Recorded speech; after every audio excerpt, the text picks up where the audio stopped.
O submundo da Yakuza está prestes a explodir. Planos, traições e sangue, tudo se mistura em uma guerra silenciosa entre clãs. Enquanto Hanayama encara novos inimigos no trem, o misterioso Grão-Mestre revela um poder que ultrapassa a realidade. Quando a mente se torna uma arma, nem os monstros da máfia conseguem escapar. Prepare-se para o banquete do inferno.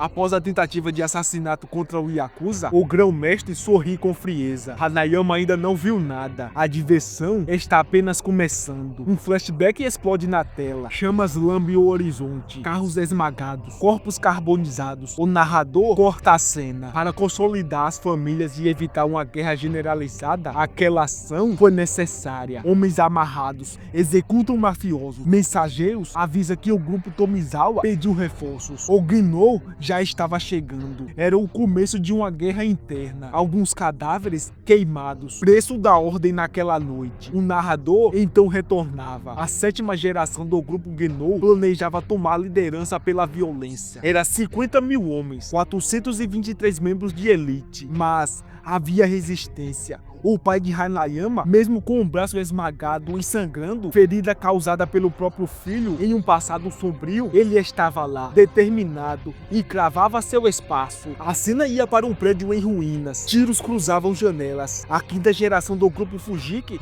também buscava o topo. 8.106 homens. O governo tentou intervir, mas virou palhaço na dança das máfias. Ao fim, 390 mortos, quase 800 feridos e 22 desaparecidos. Dentro de um prédio em chamas, um homem com uma katana desafiava a supremacia das armas. Balas falhavam. Mesmo ferido, Keizo Hanayama avançava, levava um tiro no peito, mas não parava. No único corte, o inimigo cai. 2 corpos tombam. Uma porta então é destruída e alguém esperava do outro lado. O narrador então conclui: a guerra durou 2 anos, 3 meses e 10 dias. Graças ao ataque surpresa do clã Hanayama, liderado por Keizo Hanayama, o chefe do clã Genou caiu. O 7º líder morreu pelas mãos de Hanayama. Por um tempo, houve paz. Anos depois, o fardo passa para o filho. Kaoru Hanayama carregará a herança sangrenta do pai. A cena então corta para o presente. Em um cruzeiro de luxo, o avô de Hanayama sorri, cercado por um luxo estupendo. Um homem interno avança, com 2 seguranças. Naquele tempo, aquela família foi declarada vitoriosa. Mas agora, há um novo chefe da 8ª geração do Genou. Sabe quem é? O avô de Hanayama ri e despreza. Você está falando daquele anão esquisito? Aquela bichinha? O homem de terno respira fundo, gélido. Meu amigo, escute primeiro. Tenha um plano. Se quiser evitar derramamento de sangue desnecessário, ouça os conselhos. O avô de Hanayama começa a rir, com aquele riso debochado que irritava qualquer um. Mas o homem à sua frente não esboçava reação. Ele então falava sério e deixava isso claro na voz firme. Meu querido amigo, caso queira lutar contra aquele homem, esteja preparado. A cena cortava. O foco agora era no homem de quem eles falavam. O Grão-Mestre, calmo e imponente, virava-se para um de seus capangas e perguntava o que ele achava. As roupas, em estilo semelhante às de Hanayama, caíam perfeitamente bem nele. Enquanto isso, aquele homem que conversava com o avô de Hanayama surgia em off, como um narrador sombrio. Caso queira enfrentar esse homem, você morrerá. Todos que tentaram antes morreram. O capanga do anão olhava para o chefe, hesitante, e dizia: as roupas ficaram ótimas, senhor, mas tem algo que me incomoda. Por que está usando o broche dos seus oponentes? Isso não é um pouco de mau gosto? O Grão-Mestre olhava em silêncio por um instante, e então, com um leve sorriso, estalava os dedos. Um estalo seco ecoava. O corpo do capanga tremia violentamente. Um choque o atravessava. Ele então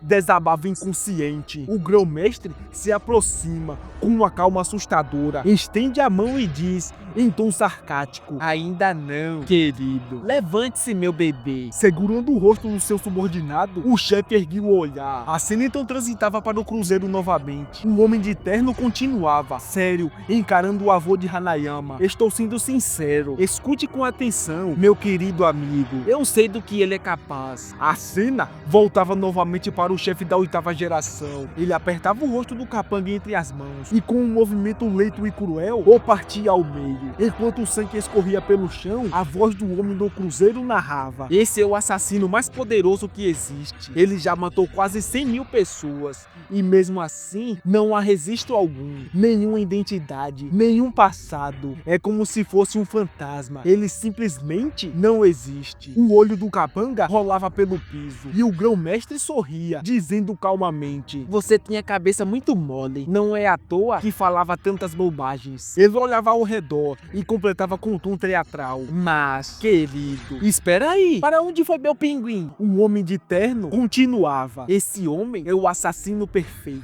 Ninguém no mundo pode derrotá-lo. No cruzeiro, o avô de Hanayama solta uma gargalhada alta. Para ele, aquelas palavras soavam com pura ingenuidade. O amigo então insistia aflito: eu estou falando sério. Todos dizem que ele é o homem mais poderoso que existe. Mas o avô de Hanayama ri mais forte, enxugando suas lágrimas de tanto rir. Ah, não, para, isso tá me matando de rir. Ele dizia entre risadas: me desculpe, amigo, mas o que você disse foi bom demais. Ele apagava o cigarro, ainda sorrindo, enquanto o outro tentava continuar. Escuta, uma vez eu ouvi uma história perturbadora sobre esse homem, mas o avô de Hanayama se levantava, nem deixava o amigo terminar. Muito bem, Crazy, obrigado pelo papo, dizia, enquanto se afastava calmamente, com aquele mesmo sorriso no rosto. Enquanto caminhava pelo convés, murmurava para si mesmo: então é assustador, hein? Vamos ver. Então, o narrador encerrava com um tom grave: todos os fortes que tentaram matá-lo morreram, todos, vítima dos próprios medos. A cena então corta para Hanayama, deitado em uma cama de um hospital, ferido, ainda se recuperando dos últimos tiros. Ao lado dele, latas de cervejas vazias e um pacote de salgadinho. O silêncio se estalava por um instante, e então uma voz pesada ecoa: em breve, Hanayama e o grão-mestre irão se colidir, e a guerra que decidirá qual é a maior máfia do Japão vai começar novamente. A cena então se abre em um bairro movimentado. Tokura, um gigante de mais de 2,5 metros,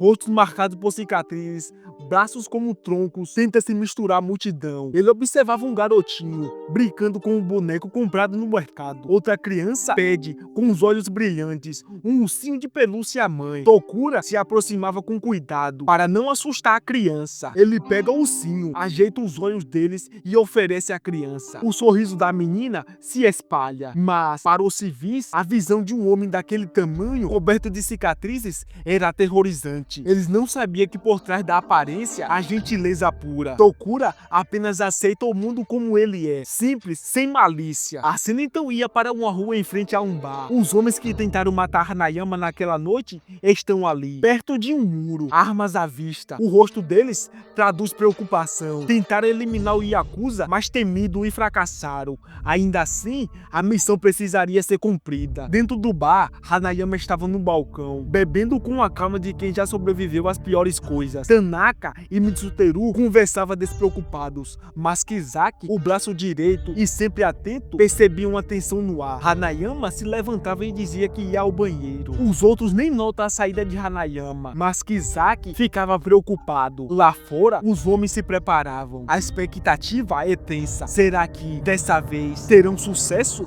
De repente, uma sombra colossal se projeta atrás deles. Tokura, a presença do gigante é instantânea. Ele olha todo o compasso e então faz uma pergunta simples: vocês vão usar essas armas nele? Hanayama então abre a porta do bar com total tranquilidade, observava os arredores, encara os homens no chão, alguns desmaiados, e por um momento o mundo parecia prender a respiração. Tokura se aproximava devagar, cheirando o ar, como se tentasse entender aquele tumulto humano. Ele então perguntava a Hanayama se ele estava bêbado. Hanayama sorri, com um ar de quem evita explicações. É melhor não falar sobre isso. Então, declara sério: Eu nunca bebi álcool na vida. Hanayama tira os óculos, olha fixamente para o gigante e num gesto quase paternal, o convida: fica aqui e beba comigo. Aceitando, Togura entra. A cena então ia para dentro do bar, copos minúsculos nas mãos imensas dos gigantes. Togura girava o copinho admirado, achou lindo. mas o álcool não agrada seu paladar. Em minutos, ele fica tomado por um riso contagiante. Ele vê Hanayama completamente distorcido e desaba no chão gargalhando. Hanayama, calmo, observava e sorri. Ele aprecia a simplicidade do momento. A noite passa lentamente e, estranhamente tranquila. A cena então corta para o dia seguinte.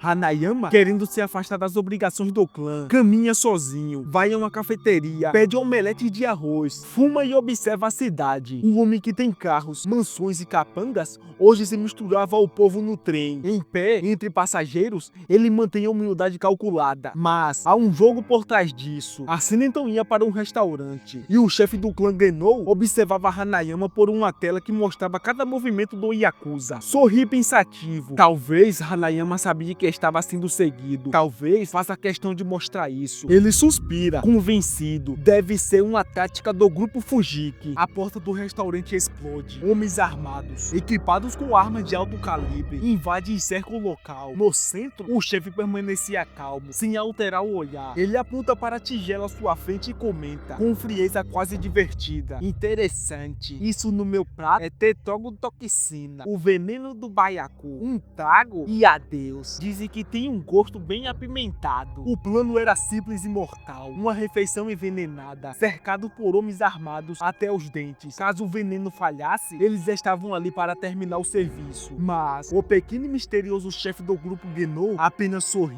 mexendo na sua sopa fumegante e dizendo com calma: eu gosto dos sabores apimentados. Acho que vai ficar delicioso. A cena então ia para Hanayama, viajando de trem, cochilando tranquilamente, enquanto as crianças o observavam com curiosidade. Seus sapatos eram enormes, suas mãos pareciam de um gigante, e mesmo assim, ele dormia sereno, alheio aos olhares curiosos. O alto-falante anunciava: próxima estação. Entre os passageiros, um homem de terno abaixava um jornal lentamente. Suas mãos deslizavam até o bolso interno, e então, com um movimento rápido, ele se levanta, aponta uma arma direta para a cabeça de Hanayama. Mas, antes do disparo, sua mão foi travada. Os olhos do Yakuza se abriam, frios, calculistas. O assassino se contorce, chutava desesperado, mas era inútil. Preso nas mãos de Hanayama, nenhum homem no mundo poderia escapar. Num único movimento, Hanayama se levantou, abriu a porta do trem com pura força bruta e arremessou para fora mais uma tentativa frustrada de assassinato. Enquanto isso, o clã Fujiki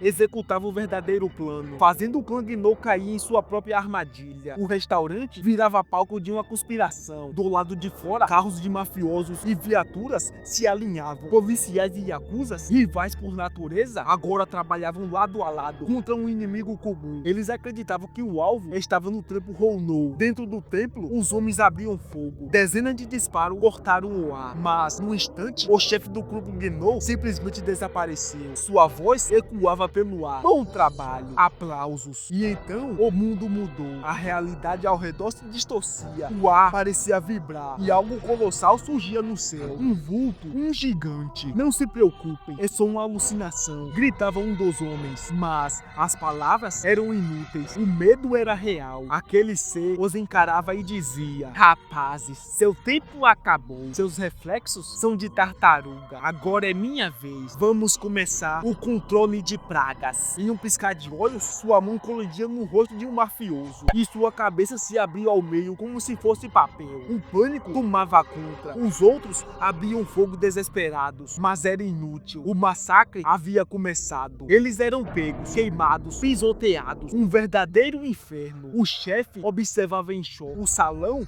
virava um mar de chamas. E em meio ao fogo, o monstro murmurava: então é isso? Foi bem fácil. Ele estalava os dedos e a ilusão se desfazia. O gigante sumia. Tudo voltava ao normal. Ou quase. Os corpos estavam no chão, uns com as cabeças estouradas, outros queimados, outros mortos de pavor. Aquele era o grão-mestre, um homem que não apenas lutava, mas dominava mentes. Sua peruca caía de lado, ele ajeitava com elegância e olhava para o chefe: estou faminto, traga tudo que há na cozinha. O chefe do clã Genou apontava para o pinguim, e o chefe do restaurante perguntava se ele queria o pinguim frito. O grão-mestre ria: sim, frito, dizem que tem gosto de galinha. O cozinheiro suava frio, pegava o animal até ouvir: estou brincando, idiota, devolva meu amorzinho agora. A cena então cortava para o chefe do grupo Shimizu, que fumava em silêncio. Olhando para o horizonte, ele murmurava consigo mesmo: uma guerra entre clãs. Deus. É isso que está prestes a começar. O massacre foi apenas o começo. Os mortos foram silenciados, mas seus pecados ecoam pelas ruas de Tóquio. Hanayama, o gigante de ferro, e o grão-mestre, o senhor das ilusões. Dois mundos que se colidem em silêncio. Quando a guerra entre clãs começar, o submundo japonês vai tremer. E só o nome será lembrado nas sombras. Kaoru Hanayama.